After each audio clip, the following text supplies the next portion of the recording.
morning, everybody. Welcome to Okay, We're Up.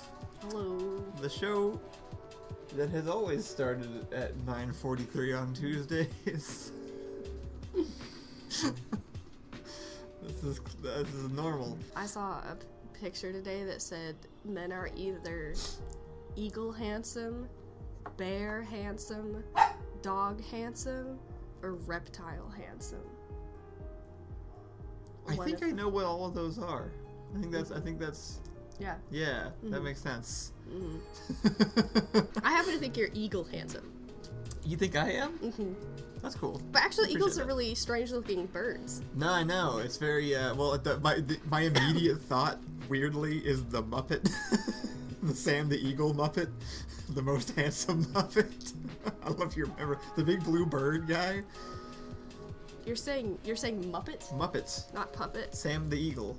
Okay, let me... If you see him, you'll recognize him. Okay, let me check on this. But he has vibes of like this guy and George Clooney are the same type of being, even though one is a puppet bird and the other one isn't a man. Oh, George.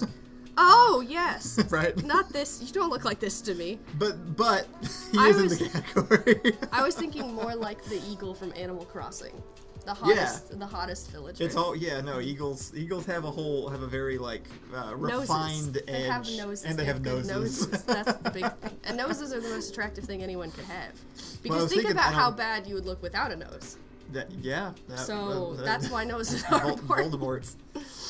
Narcissists are like succubus. No, I actually don't know what a succubus was, so that was probably a wrong thing to say. But the word sounds right. I was gonna try and make it make sense. They're energy vampires, right? They suck. Okay, that's not what that is.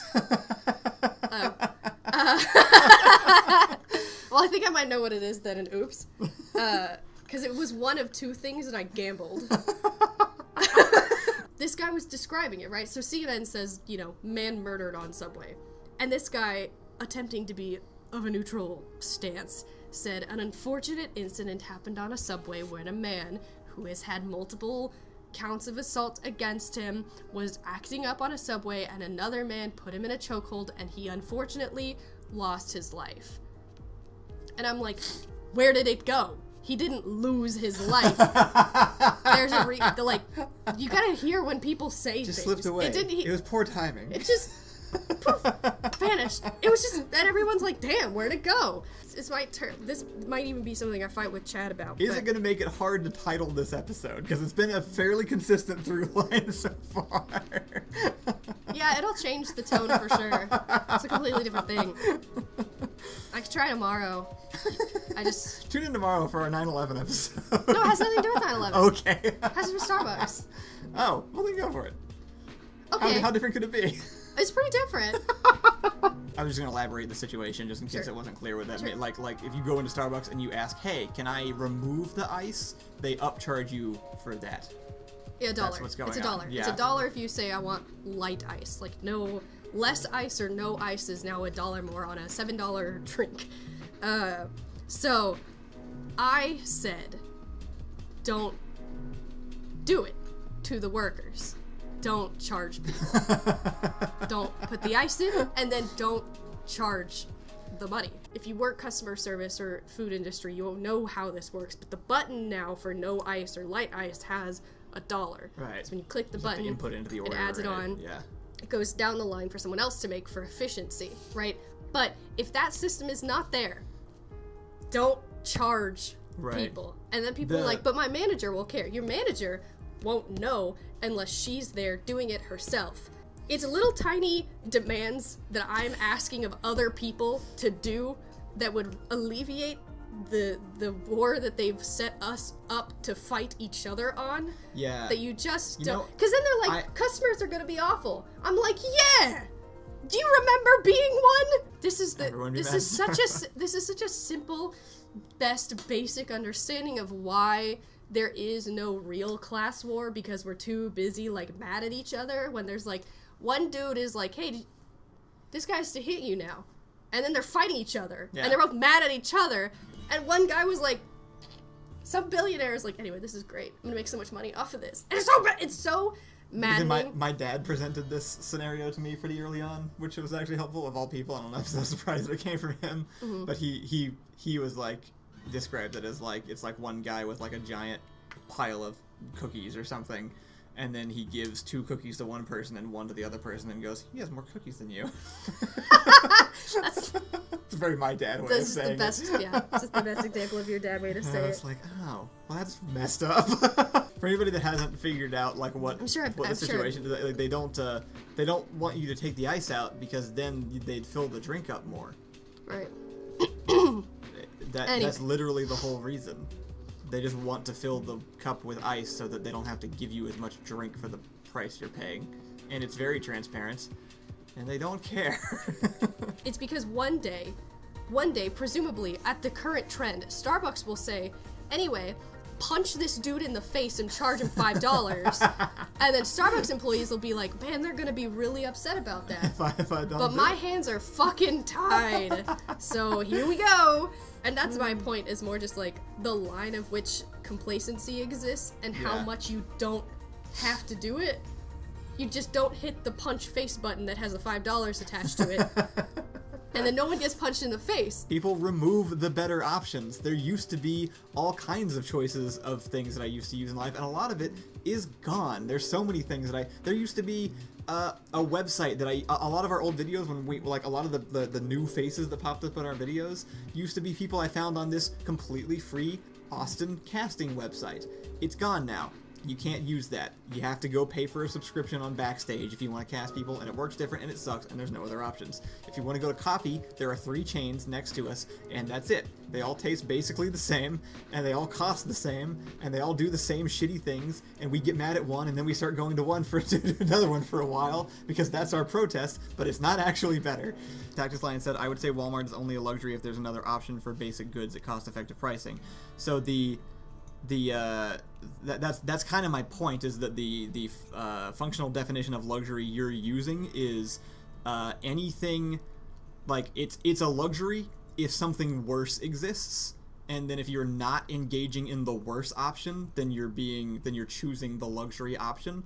And I think that is a baseline that only harms your quality of life and doesn't actually have any, like, standard practical purpose. Everything you think is, like, set in stone probably wasn't that way not that long ago, and there's reasons for that. It's because it's all nebulous and invented, and people will just do whatever they can for their own profit.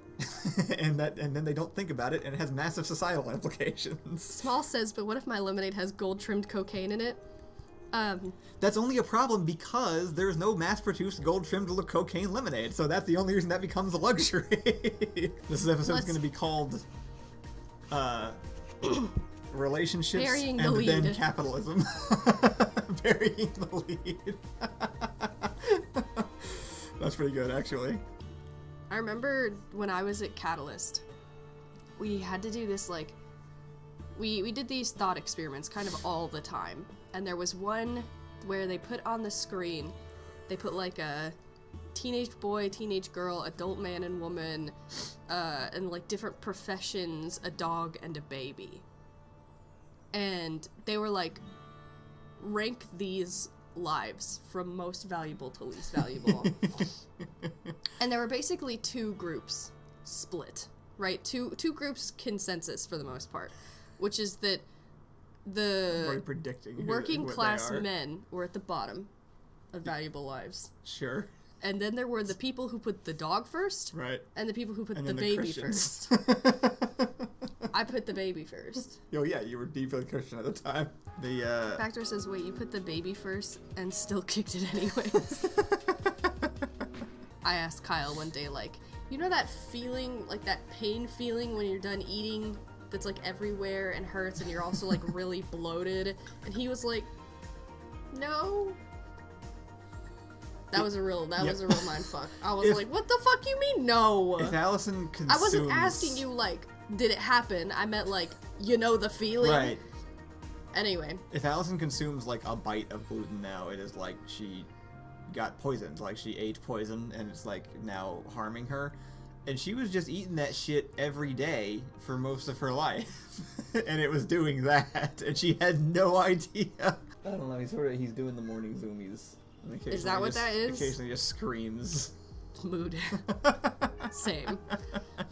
You can do something, and then you just, like, hand it to Matt, and are like, hey, make this sound like 2 impoverished children from the Victorian era, but for some reason with an Australian accent, and... That's because Matt has an improv background.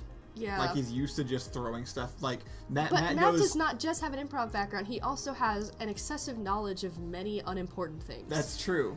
And but both different of those... ones than, say, Ian does. Me and Ian were born of the subverted expectations era, the Joss Whedon, J.J. Abrams era, where it's like, no, throw out the first thing you think of. Matt doesn't. Matt goes, no, the first thing you think of is funny because...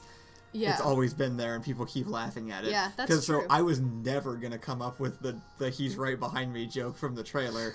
That was all Matt. And I also there was like a period of 5 minutes where I was trying to come up with a reason not to do it, because I was like, it really feels like there should be a Crusader Kings joke here. But every time I thought about it again, I just started laughing. So I was like, we just have to do it. It's not related to the game in any way. I don't care. It's funny. We need to put it in. I think we need to transition for the last few minutes to talk about a new phenomenon I learned about yesterday that's plaguing the nation and car dealerships everywhere. I just don't feel like we can get off this stream without discussing this very serious issue at hand. You're right. After having learned about how traumatic it can be. This is very important. So we went to a dealership. It's a somber story of unspeakable horrors. Went to the car dealership, and then he comes back out. He goes, we need your phone number and email. And I was like, oh, I don't want to give either of those out because I don't like spam. And I was like, I don't want to give either of those out. I don't even know if we're going to buy the car. If we buy the car, you can have both, but if we're just looking, I don't want to do that. And he's like, no, it's very serious. You have to fill both of these out. And I was like, no, I'm not going to do that. And he was like, how did he transition it? He said, well, it's actually really serious because we need to worry about kidnappings, about test drive kidnappings for car salesmen. And I laughed because, what? And he said, ma'am, it's not funny. I have lost 3 friends. And this isn't funny. This isn't funny. Sorry. This isn't funny. Don't laugh. That's true. No, we very rudely laughed at first because we thought he was making a joke. I said, you have my ID, my face, all of my information, my address. You have everything.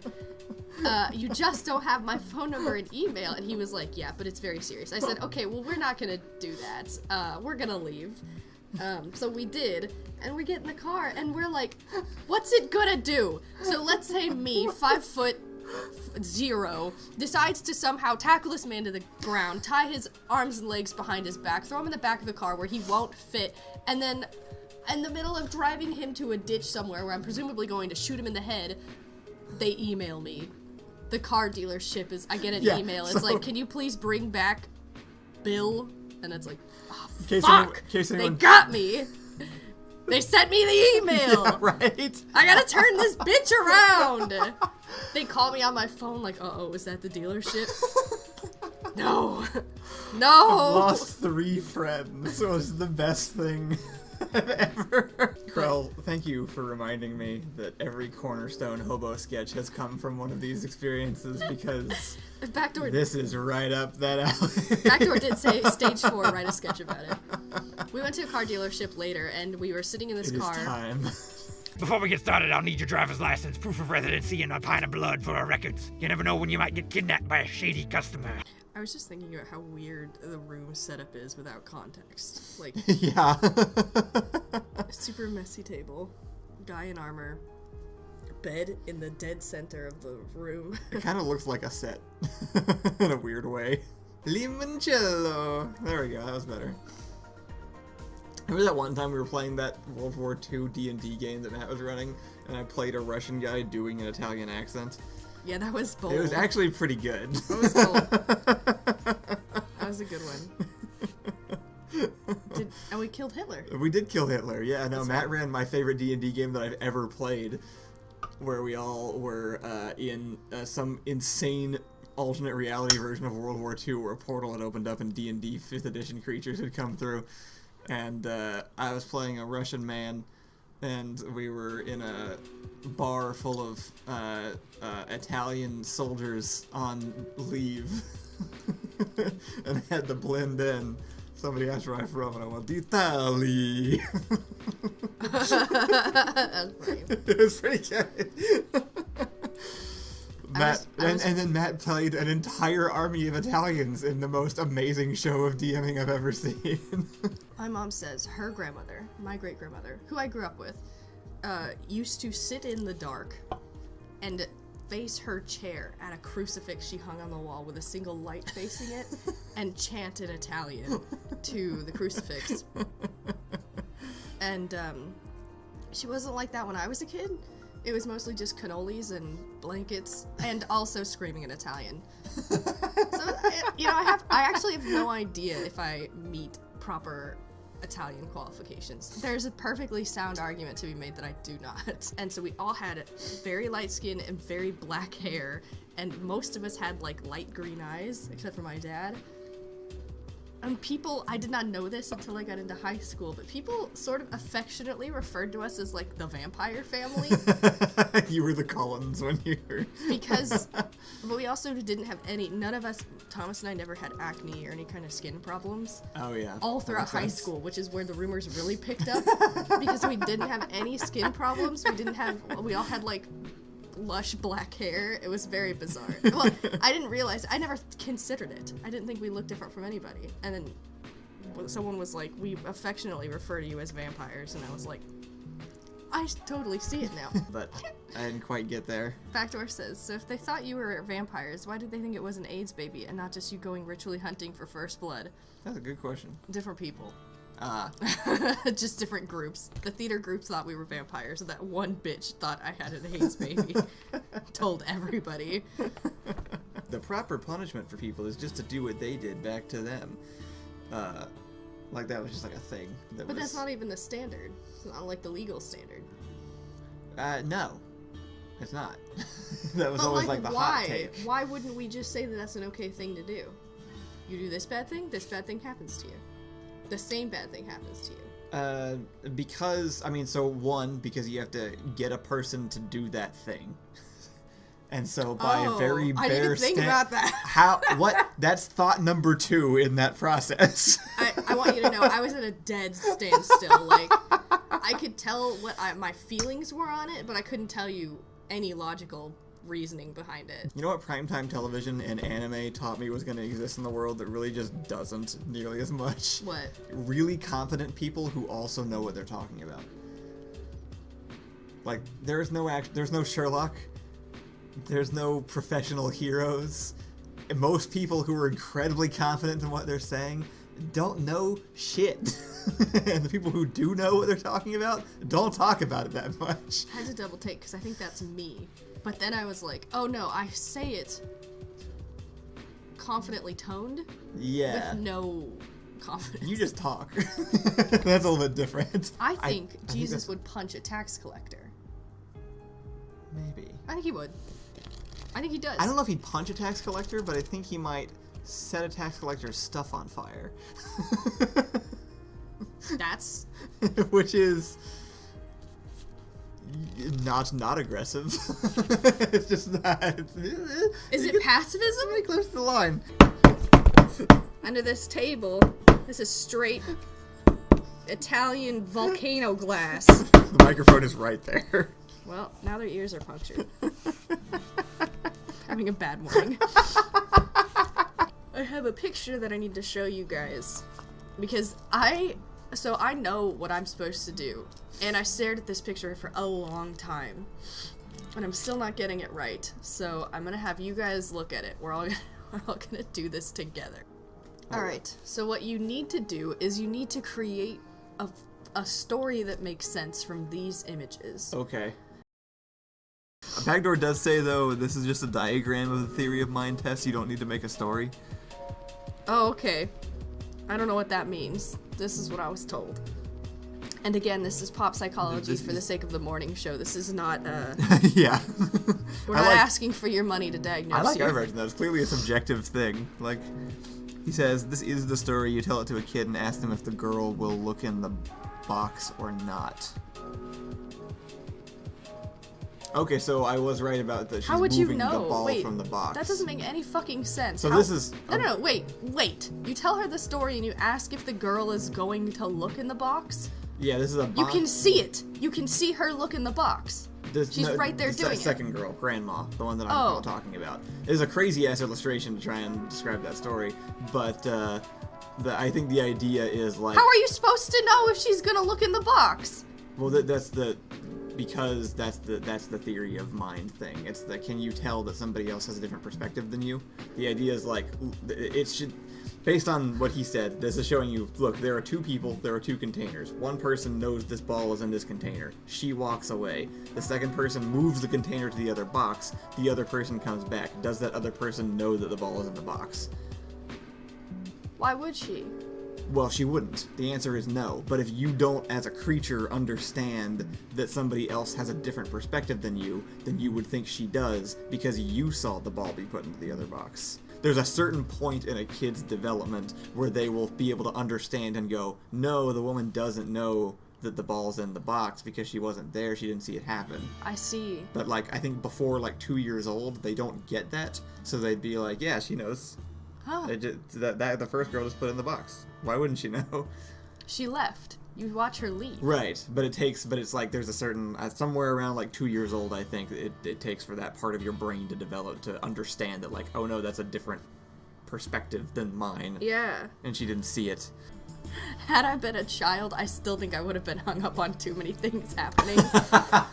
Like, genuinely, you could ask me, I think, based on how I remember growing up, if you would ask me, like, which one is she going to check? I'd be like, why is she like this? Why did the first girl start standing and then sit? And then stand again? Why did they start this? Why did one of them end this? Yeah. Where did the other one go? I think those are all great questions. I don't think I would have just answered. I would have asked those questions because that kind of shit bothered me to fucking hell when I was a kid. I want to know why the shadow is so fucking dark on the side of that box. Well, and also why it moves like a venom. Anyway, that's a plausible explanation. Apparently this is a test for toddlers, but I struggle with it myself. Stumped. I need to understand the severity of ticks in the Northeast, because I have never had to deal with ticks in my life, except one time in Arkansas, and I would describe it as traumatizing. And so I was like, oh, I'll just move to the Northeast, not knowing that the secret, hidden, horrible aspect of living in the Northeast is that it's overrun, rampant, with blood-sucking, lifelong, condition-causing, little tiny Satan bugs. And nobody wanted to tell me this at any point in my entire life, but now they're the worst they've ever been, and everyone talks about them like, oh yeah, you don't have to worry about ticks. They can kill you, and if they don't kill you, they'll cause a lifelong autoimmune condition. But if you just check your body every single day, only wear pants, only wear long sleeves, never go out hiking, and then if you do see a tick, take it off, freeze it, send it to a lab, go to your doctor, get antibiotics, you'll be fine. It's causing a conflict because it's literally the only reason that we're doubting moving, but it's enough of a reason that we are considering changing our minds on the location we're moving to. All right, well, I'm gonna go work on this next video. Smalls is a lizard. That's a cobalt. Yeah, that's true. Yeah, Smalls is a cobalt. It's in the name. So they must be reptile attractive. There we go. We came back around. Literally to the first point I made. The first thing. We're ending there. Goodbye, everybody. Thanks for tuning in. Hopefully we'll be back tomorrow. It depends on if Allison drags me out of bed this time. That won't happen. So Kyle has to drag me out of bed every single morning. If that's the responsibility, the show will not be happening tomorrow. See you soon. We'll tell Matt you said hi. Push the button, you respond to this. Push the button, and the show ends. Bye.